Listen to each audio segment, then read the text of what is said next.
ટાટે ચે સમાજશાસ્ત્ર ધોરણ 12 ચેપ્ટર 3 પાઠ્યપુસ્તક પર આધારિત વન લાઇનર પ્રશ્ન જવાબ. અને અગાઉ મેં ધોરણ 12ના ચેપ્ટર 1 અને 2 મૂકેલા છે. જો તમે ન જોયા હોય તો તે જોઈ લેજો. હવે આપણે જોઈએ પ્રશ્ન જવાબ. પ્રશ્ન પહેલો છે, ભારતમાં પછાત વર્ગો કેટલા છે? તો જવાબ છે 3 છે. કયા કયા 3? અનુસૂચિત જાતિ, અનુસૂચિત જનજાતિ અને અન્ય પછાત વર્ગો. પ્રશ્ન બીજો છે, ભૂતકાળમાં જ્ઞાતિ વ્યવસ્થાના કોટિક્રમમાં અંતિમ સ્તરે સમાવિષ્ટ થતી જ્ઞાતિઓને કઈ જ્ઞાતિ તરીકે ઓળખવામાં આવે છે? જવાબ છે અસ્પૃશ્ય જ્ઞાતિ. પ્રશ્ન ત્રીજો છે, ભારત સરકારે અસ્પૃશ્યતા નાબૂદી કાનૂન ક્યારે ઘડ્યો? જવાબ છે 1955માં. ત્યાર પછી ચોથો પ્રશ્ન છે, ભારતમાં 1961માં અનુસૂચિત જાતિનું પ્રમાણ કુલ વસ્તીના કેટલા ટકા હતું? જવાબ છે 14.64%. ખાસ યાદ રાખજો. ત્યાર પછી પાંચમો પ્રશ્ન છે, ભારતમાં 2011માં અનુસૂચિત જાતિનું પ્રમાણ કુલ વસ્તીના કેટલા ટકા હતું? જવાબ છે 16.2%. ત્યાર પછી છઠ્ઠો પ્રશ્ન છે, ગુજરાતમાં 1961 અને 2011માં અનુસૂચિત જાતિનું પ્રમાણ કુલ વસ્તીના કેટલા ટકા હતું? તો પહેલાં આપણે જોઈએ 1961માં 6.33%, 2011માં છે 7.10% છે. ખાસ યાદ રાખજો, ગુજરાતમાં પૂછેલું છે કે ભારતમાં પૂછેલું છે તે. ત્યાર પછી સાતમો પ્રશ્ન છે, ભારતમાં અનુસૂચિત જ્ઞાતિઓમાં સૌથી મોટી સંખ્યા ધરાવતી જ્ઞાતિ કઈ છે? તો જ્ઞાતિ છે રોહિત. અનુસૂચિત જ્ઞાતિઓનો ચોથો ભાગ બને છે. ત્યાર પછી આઠમો પ્રશ્ન છે, ભારતમાં અનુસૂચિત જાતિનું સૌથી વધુ પ્રમાણ કયા રાજ્યમાં છે? ખાસ યાદ રાખજો, પંજાબમાં છે 31.9%. અનુસૂચિત જાતિઓનું સૌથી વધારે પ્રમાણ પંજાબમાં છે. ત્યાર પછી નવમો પ્રશ્ન છે, ભારતમાં અનુસૂચિત જાતિઓનું સૌથી ઓછું પ્રમાણ તો જવાબ આવશે મિઝોરમ. કેટલું? 0.1%. ત્યાર પછી 10મો પ્રશ્ન છે, ભારતના રાજ્યમાં અનુસૂચિત જાતિઓમાં સૌથી વધુ વસ્તી ધરાવતી મુખ્ય કેટલી જાતિઓ છે? તો જવાબ છે 4. મહાયાવંશી, વણકર. બીજી છે ભાભી, રોહિત અને વાલ્મીકી. ત્રીજી વાલ્મીકી, મહેતર અને રૂખી. ચોથી છે મેઘવાર અને મેઘવાળ. ત્યાર પછી 11મો પ્રશ્ન છે, સામાન્ય રીતે અનુસૂચિત જાતિઓને કયા નામથી ઓળખવામાં આવે છે? જવાબ છે દલિતો. ત્યાર પછી 12મો પ્રશ્ન છે, વિશ્વમાં સૌથી વધુ આદિવાસી વસ્તી ધરાવતો દેશ? જવાબ આવશે આફ્રિકા.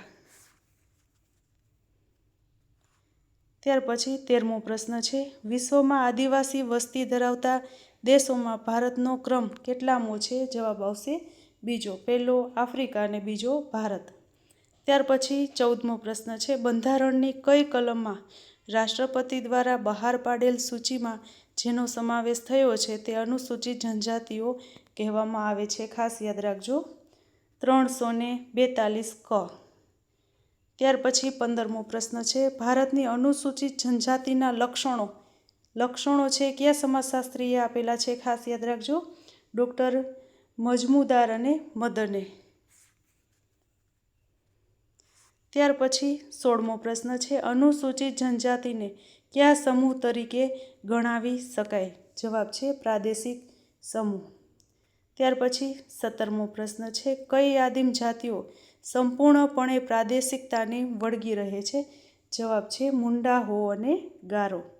ત્યાર પછી 18મો પ્રશ્ન છે, કઈ આદિમ જાતિઓ સભ્ય સમાજના લોકો સાથે પણ વસવાટ કરે છે? જવાબ છે સંથાલ, ભૂમિજ અને ભીલ છે. આ બે પ્રશ્ન છે, ખાસ યાદ રાખજો.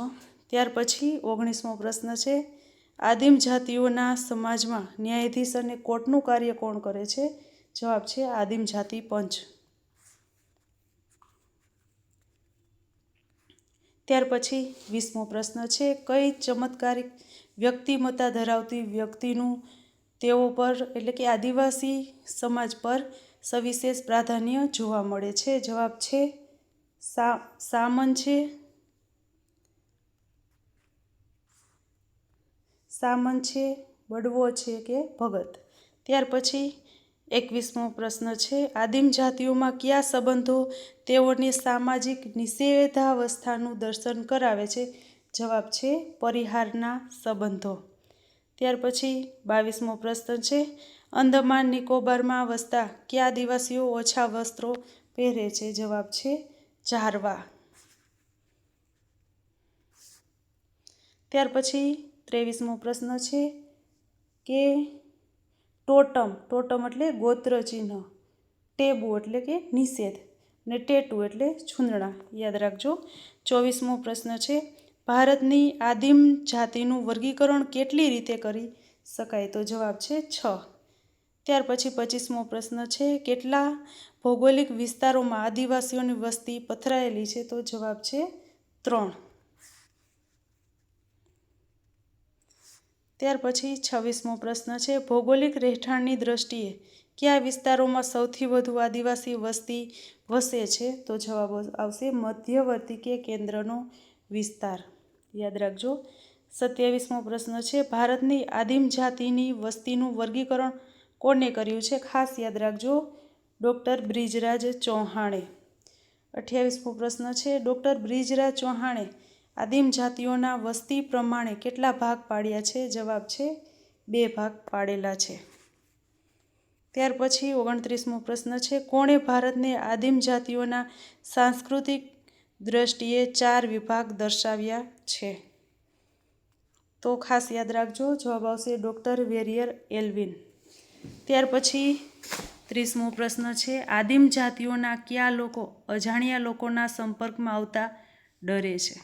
તો જવાબ આવશે બસ્તરના મુરિયા, ઓરિસ્સાના બોંદો અને જુઆંગ લોકો. 31મો પ્રશ્ન છે, આદિમ જાતિના કયા લોકો આર્થિક રીતે સદ્ધર અને સમૃદ્ધ છે? તો ભીલ છે, સરદારો અને મુરિયા છે.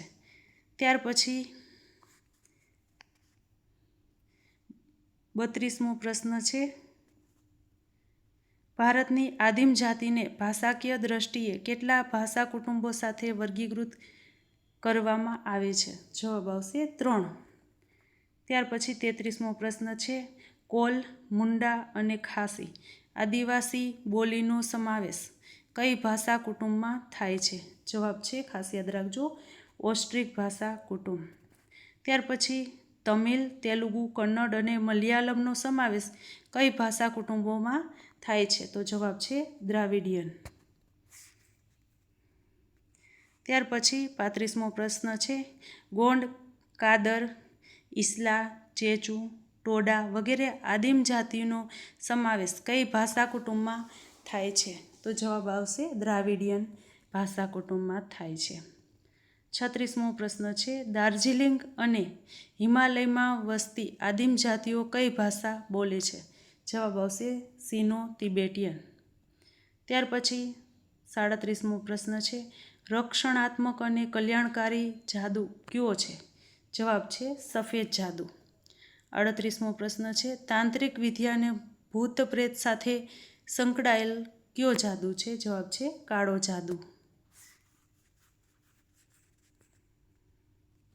ત્યાર પછી 39મો પ્રશ્ન છે, કોના મત મુજબ ભારતીય આદિમ જાતિની કલામાં યથાર્થવાદ અને પ્રતીકવાદનો સમાવેશ થાય છે? જવાબ છે ડૉક્ટર વેરિયલ એલ્વિન. બે ખાસ યાદ રાખજો, આ પ્રશ્નો છે. ત્યાર પછી 40મો પ્રશ્ન છે, ગુજરાતના કયા લોકોનું પિઠોરાનું ચિત્ર પ્રચલિત છે? જવાબ આવશે રાઠવા લોકોનું. 41મો પ્રશ્ન છે, કયા લોકો હાથી, ઘોડા અને માનવ મૂર્તિઓ દેવને અર્પણ કરે છે? જવાબ આવશે મુરિયા. 42મો પ્રશ્ન છે, આદિમ જાતિના કયા લોકો લગ્ન વખતે ડોલીને સુંદર રીતે શણગારે છે? જવાબ આવશે સાંથાલ લોકો. 43મો પ્રશ્ન છે, ટોટમવાદ શેમાં જોવા મળે છે? જવાબ છે અનુસૂચિત જનજાતિમાં ટોટેમવાદ જોવા મળે છે. ત્યાર પછી 44મો પ્રશ્ન છે, ભારતમાં શ્રી કાકા સાહેબ કાલેલકરની અધ્યક્ષતામાં સૌ પ્રથમ ક્યારે કમિશન નિમાયું? જવાબ આવશે 1953. ખાસ યાદ રાખજો 1953.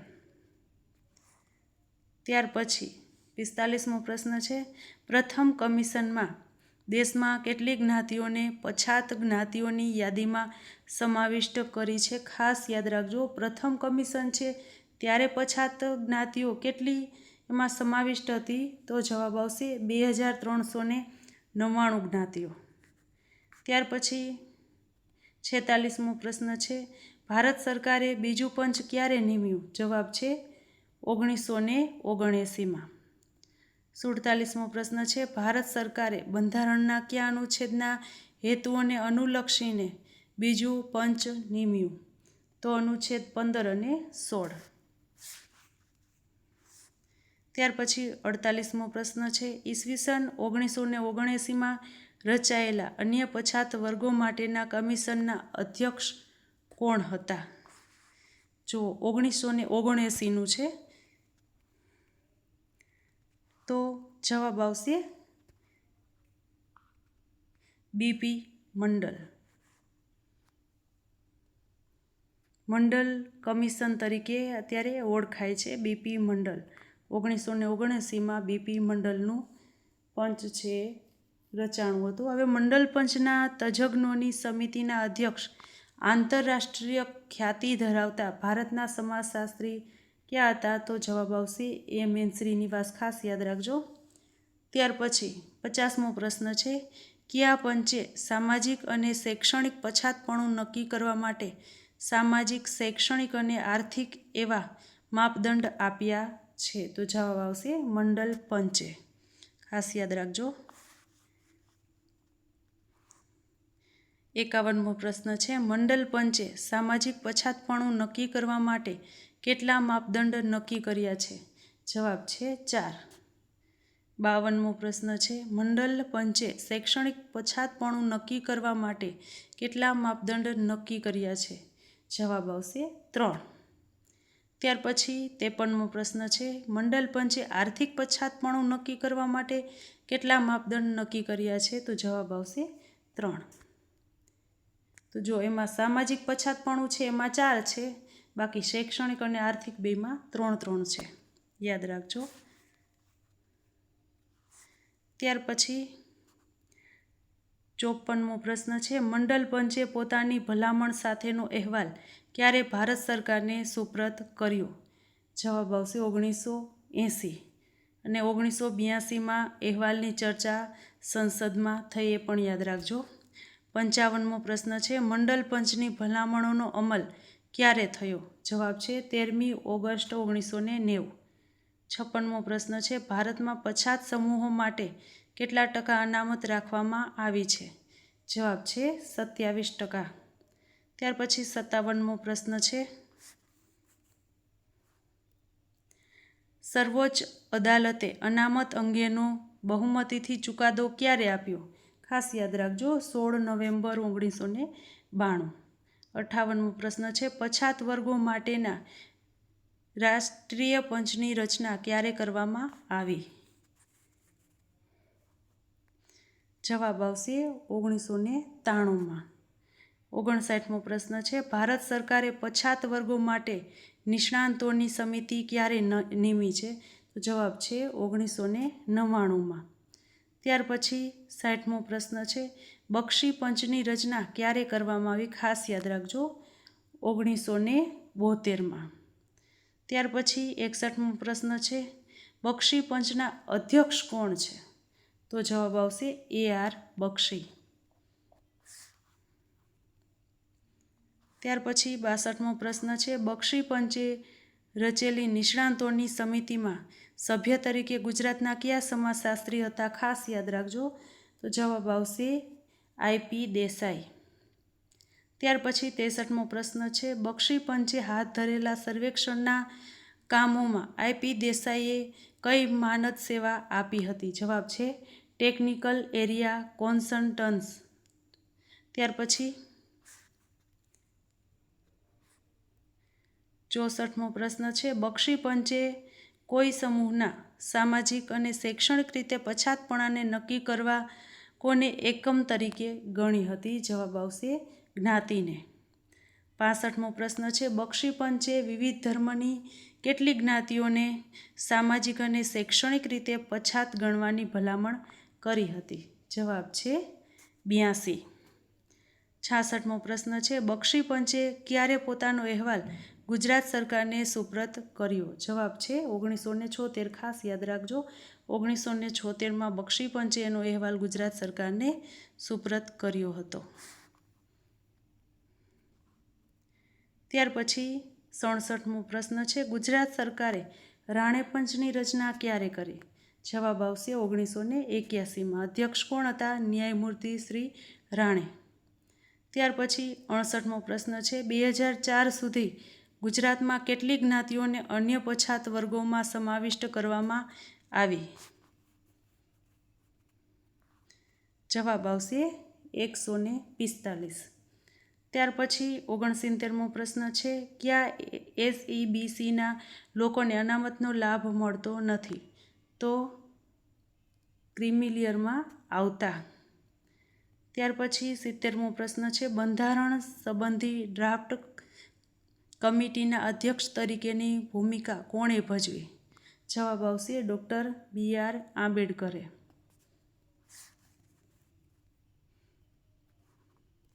ત્યાર પછી હવે બંધારણીય જોગવાઈઓ આપણે જોવાની છે. 71મો પ્રશ્ન છે, એમાં બધી કલમો છે ખાસ તમારે યાદ રાખવાની છે. કલમ નંબર 14 છે તો કાયદા સમક્ષ સમાનતા. કલમ 15 છે તો ધર્મ, જાતિ, જ્ઞાતિ, લિંગ અથવા જન્મ સ્થાનના કારણે ભેદભાવનો નિષેધ. કલમ 16 છે જાહેર નોકરીઓ બાબતમાં તકની સમાનતા, એટલે કે બધાને નોકરીઓ છે સમાન તકથી પૂરી પડે, એટલે એ કલમ છે 16. કલમ નંબર 17 છે અસ્પૃશ્યતા નાબૂદી. ત્યાર પછી કલમ 46 છે અનુસૂચિત જાતિઓ, અનુસૂચિત જનજાતિઓ અને અન્ય નબળા વર્ગોના શૈક્ષણિક અને આર્થિક હિતોની અભિવૃદ્ધિ. ત્યાર પછી કલમ 330 છે માં લોકસભામાં અનુસૂચિત જાતિઓ અને અનુસૂચિત જનજાતિઓ માટે અનામત બેઠકોની વાત કરવામાં આવેલી છે. ત્યાર પછી કલમ છે 332 છે રાજ્યોની વિધાનસભામાં અનુસૂચિત જાતિઓ અને અનુસૂચિત જનજાતિઓ માટે અનામત બેઠકો. પહેલાં લોકસભા છે, 30માં લોકસભા છે, 32માં રાજ્યસભા છે, રાજ્યોની વિધાનસભા છે. ત્યાર પછી કલમ 334 છે રાજકીય અનામત બેઠકોનો 70 વર્ષ પછી અંત આવશે. કલમ છે 335 અનુસૂચિત જાતિઓ અને અનુસૂચિત જનજાતિઓના સેવાઓ અને જગ્યાઓ માટે હક દાવાઓ. ત્યાર પછી 72મો પ્રશ્ન છે આદિવાસી વિકાસના કાર્યક્રમો. આ કાર્યક્રમો પણ ખાસ તમારે યાદ રાખવાના છે. એમાં જોઈએ તો પહેલું છે અનુસૂચિત જાતિઓને ધ્યાનમાં લઈ ઘડાયેલ કાર્યક્રમો 1951. ત્યાર પછી બીજું ખાસ યાદ રાખજો, એમાં એ પ્રશ્ન પણ આવે કે પંચશીલનો સિદ્ધાંત છે કોને આપેલ છે? તો જવાબ આવશે જવાહરલાલ નહેરુએ. આમાં શું છે, પંડિત જવાહરલાલ નહેરુએ આપેલ પંચશીલનો સિદ્ધાંત ક્યારે આવશે? 1956માં. એટલે ખાસ તમારે આ યાદ રાખવાનું છે. ત્રીજું છે પછી અનુસૂચિત જનજાતિના વિકાસ માટે આદિવાસી બ્લોકની રચના. ખાસ યાદ રાખજો, આદિવાસી બ્લોકની રચના 1961. ચોથું છે ગુજરાત આદિવાસી વિકાસ નિગમની રચના. જુઓ શું છે, ગુજરાત આદિવાસી છે એ વિકાસ નિગમની રચના 1972.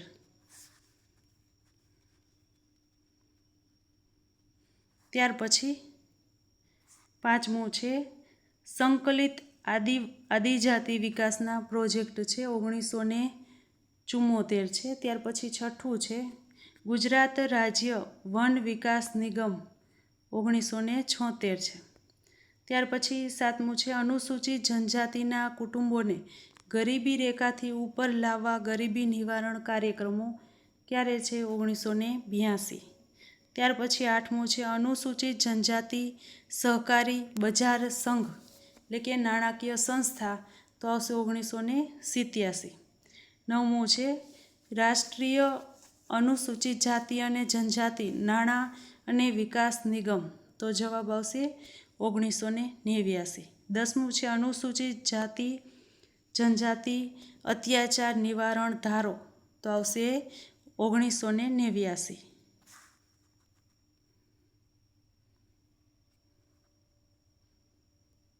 ત્યાર પછી 11મું છે પંચાયતોમાં પ્રતિનિધિત્વ સંદર્ભે બંધારણમાં છે 73 અને 74મો સુધારો, ખાસ યાદ રાખજો, 1993. ત્યાર પછી 12મું છે પંચાયત સંદર્ભે પેસા પેસા એક્ટ, જેમાં પંચાયત રાજની સ્થાપનાઓ અને ગ્રામ સભાને પાયાગત કક્ષાએ અનુસૂચિત જનજાતિના સહભાગી વિકાસને ટેકો આપવો, 1996. ત્યાર પછી 13મું છે અભિગમ બદલાવ કલ્યાણથી વિકાસ અને જનજાતિ સશક્તિકરણ, 1993. પછી ખાસ યાદ રાખજો 14મું છે ન્યૂ ગુજરાત પેટર્ન, 1998-99. ત્યાર પછી 15મું છે મિનિસ્ટ્રી ઓફ ટ્રાઇબલ અફેર્સ સ્થાપના છે 1999. ત્યાર પછી છેલ્લું 16મું છે વન બંધુ કલ્યાણ યોજના 2007.